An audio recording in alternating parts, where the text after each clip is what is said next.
Somewhere in the cold blue vastness of the North Pacific, a pod of orcas is closing in on a young minke whale. Within minutes, the hunt is over.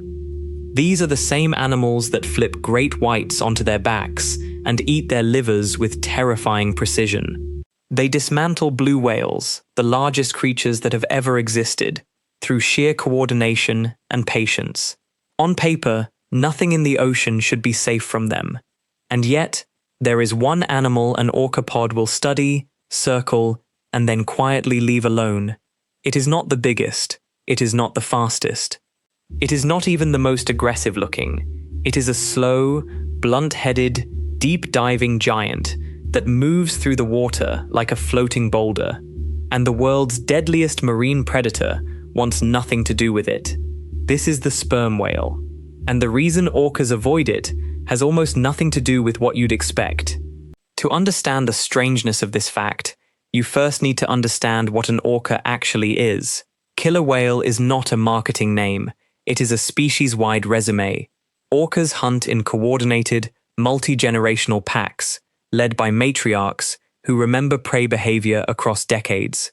They use waves to wash seals off ice floes. They corner schools of tuna against invisible walls of bubbles. They drown sharks by holding them upside down until tonic immobility sets in. In some regions, entire pods specialize in hunting nothing but the tongues of adult humpback whales. If you built a predator from scratch and gave it intelligence, teeth, teamwork, and a body the size of a small bus, you would build an orca. So when biologists began mapping their hunting patterns, one anomaly kept surfacing. Almost every large animal in the ocean shows up somewhere on the orca menu. Blue whales, grey whales, great whites, bull sharks, elephant seals, sea lions, even other dolphins.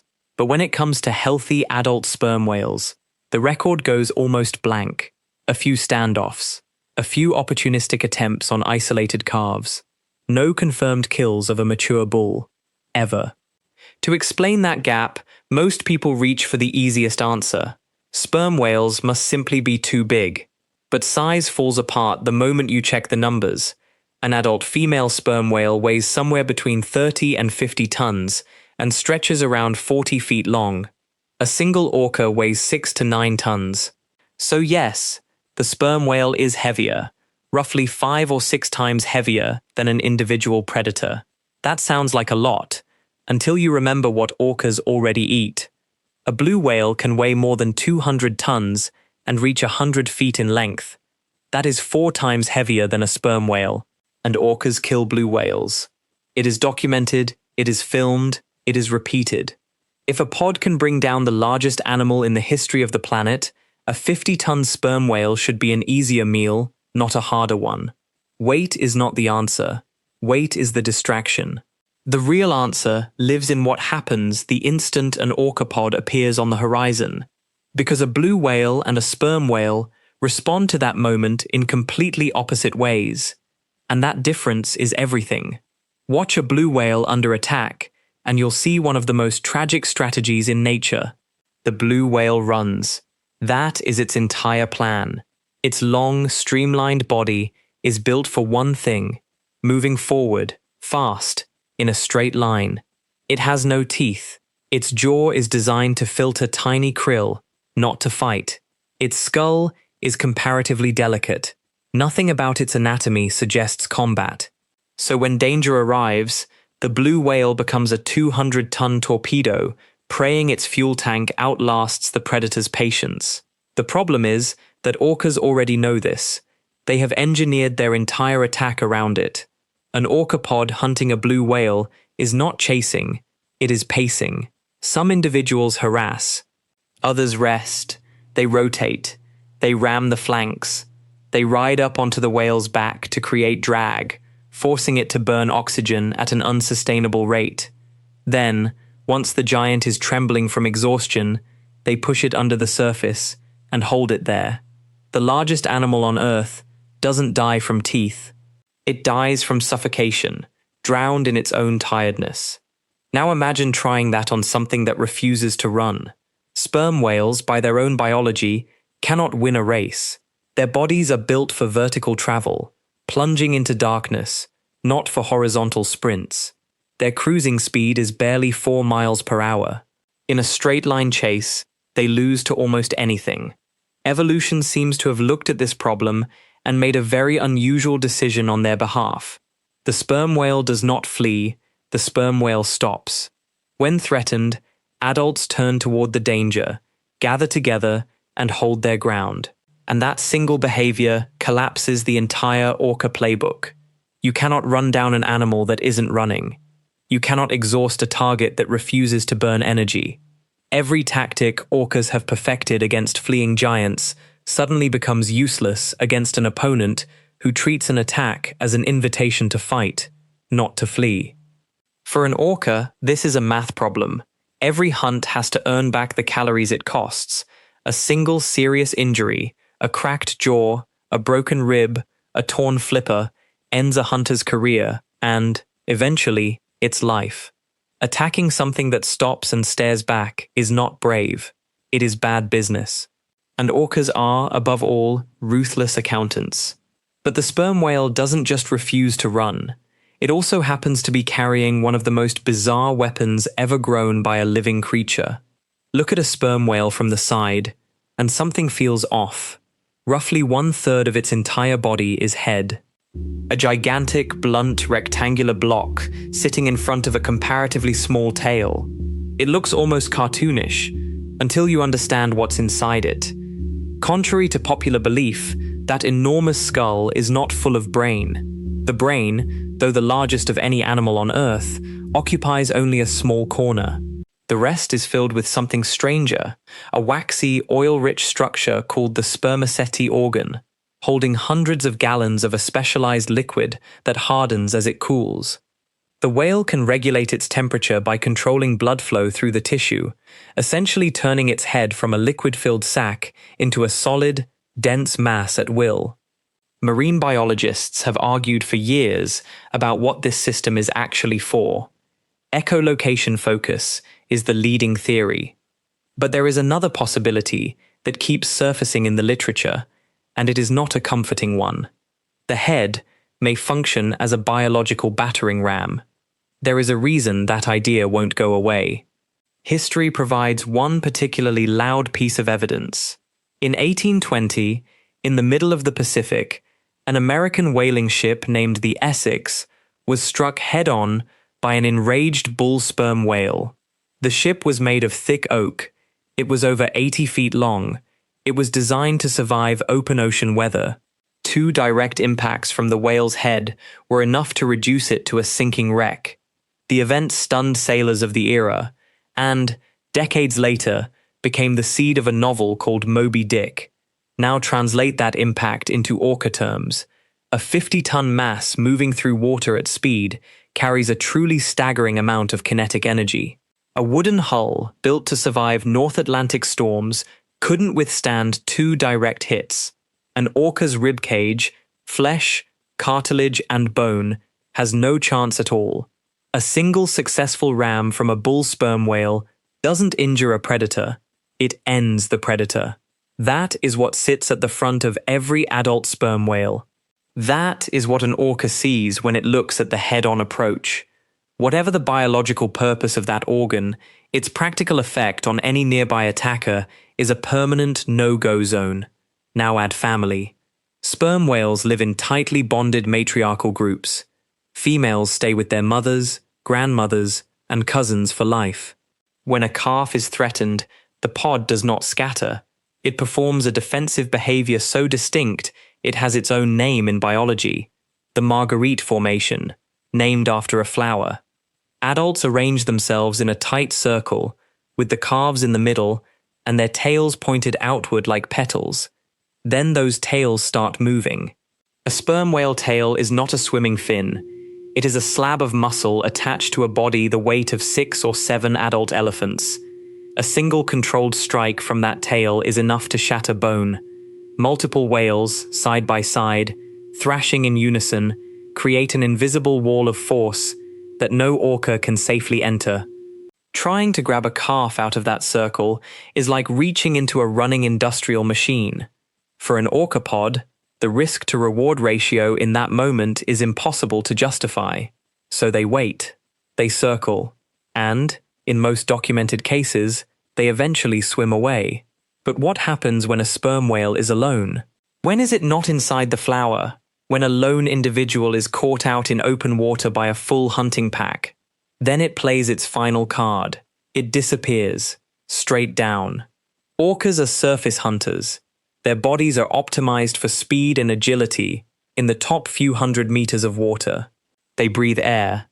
They rarely dive below 300 meters, and even those dives are short and expensive. Sperm whales operate in a different universe. They are the deepest diving mammals on the planet. Routine hunting dives take them below a kilometer. Extreme dives push past 2. They can hold their breath for over an hour. Their bodies are engineered for a place where the pressure would crush an orca's lungs like a paper cup, and where light itself no longer exists. When a threatened sperm whale drops into that abyss, it steps into a room the orcas physically cannot enter.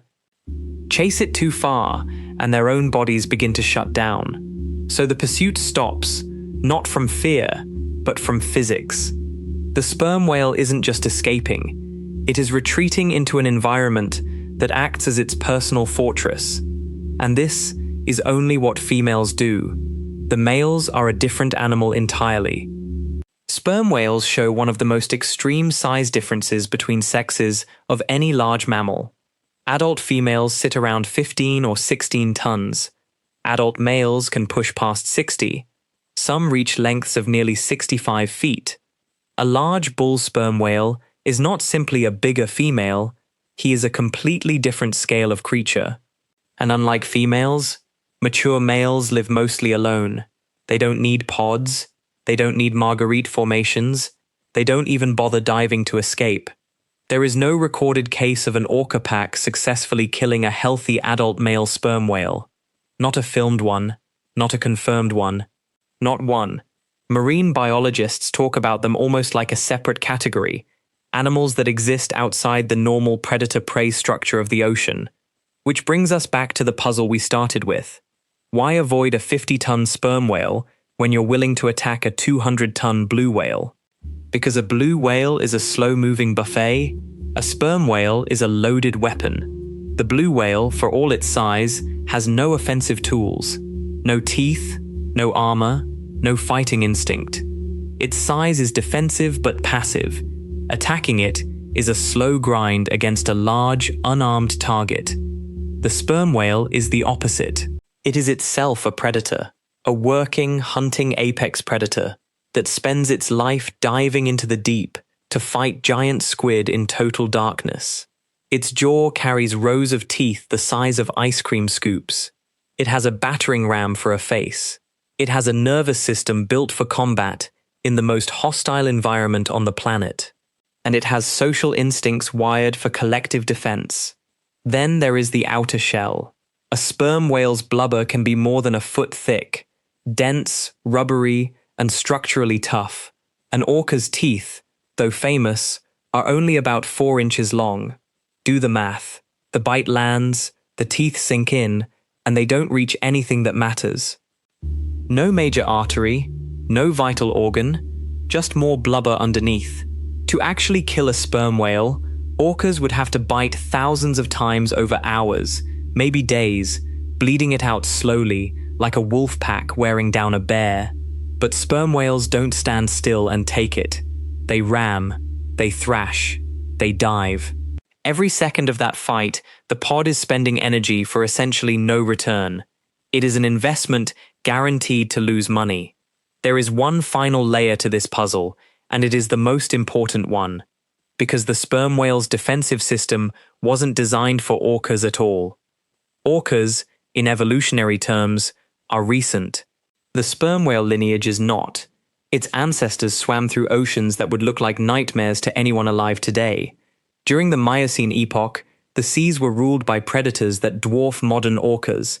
Megalodon, a shark reaching lengths of 50 or 60 feet and weights approaching 80 tons. Leviathan melville, a prehistoric relative of the sperm whale itself, built like a killer whale scaled up to the size of a bus, with teeth nearly a foot long, a predator designed specifically to hunt other large whales. The sperm whale's ancestors survived in that ocean.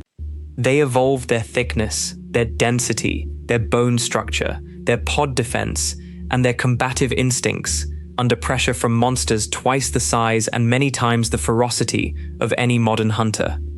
Biologists have a term for this kind of leftover strength: evolutionary over-engineering. The defensive system was built against threats that no longer exist, and it happens to be catastrophically overpowered for the threats that do.